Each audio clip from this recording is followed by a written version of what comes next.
Imagina o silêncio. Não aquele silêncio leve, mas um silêncio pesado, de solidão mesmo. João já era velho, cansado, longe de tudo e de todos, exilado numa ilha esquecida chamada Patmos. Sem plateia, sem igreja, sem ninguém. Só o som do mar e os próprios pensamentos. E é ali no meio desse nada que tudo começa. De repente uma voz, forte, cortando o silêncio como uma trombeta.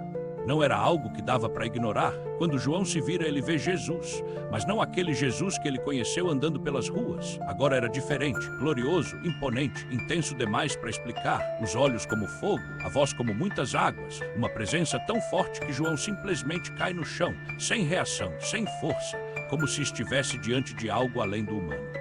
Mas então uma mão toca nele e a voz diz: não tenha medo. É o mesmo Jesus, mas agora revelado de verdade. E ali começa algo que não é só uma visão, é um aviso. Primeiro, mensagens diretas, sem filtro, para pessoas reais, para igrejas que começaram bem, mas foram se perdendo. Algumas esfriaram, outras se corromperam, outras simplesmente desistiram. E Deus fala como alguém que ainda se importa. Volta, desperta, ainda dá tempo. Mas depois disso tudo muda de escala. João vê o céu se abrindo e o que ele vê não dá para comparar com nada aqui. Um trono. E alguém sentado nele, e ao redor tudo vive para adorar, sem pausa, sem distração, como se tudo finalmente estivesse no lugar certo. Então aparece algo estranho, um livro, fechado, selado, e ninguém consegue abrir, ninguém é digno. E por um momento parece que ninguém vai entender o que vai acontecer com o mundo. Até que alguém diz: olha o Cordeiro, e Jesus aparece de novo. E só ele pode abrir aquilo. Quando ele começa, é como se a história da humanidade começasse a desmoronar.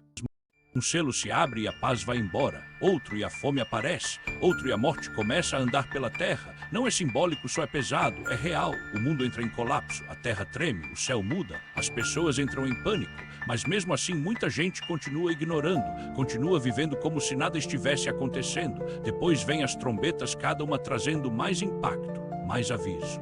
Mais urgência, é como se Deus estivesse dizendo: olha o que está acontecendo, acorda.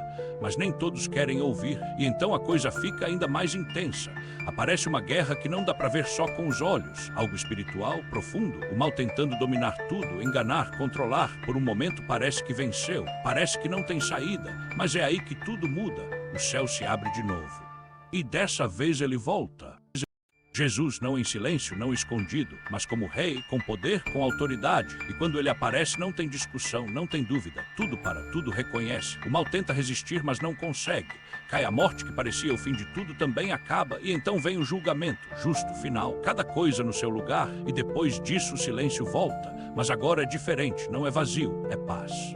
Porque João vê algo novo, um novo céu, uma nova terra, sem dor, sem lágrimas, sem perda, nada quebrado, nada faltando. E o mais forte de tudo, Deus não está distante.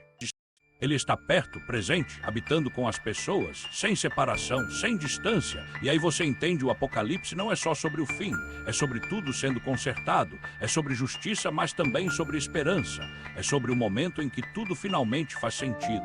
O fim que, na verdade, é o começo de tudo novo.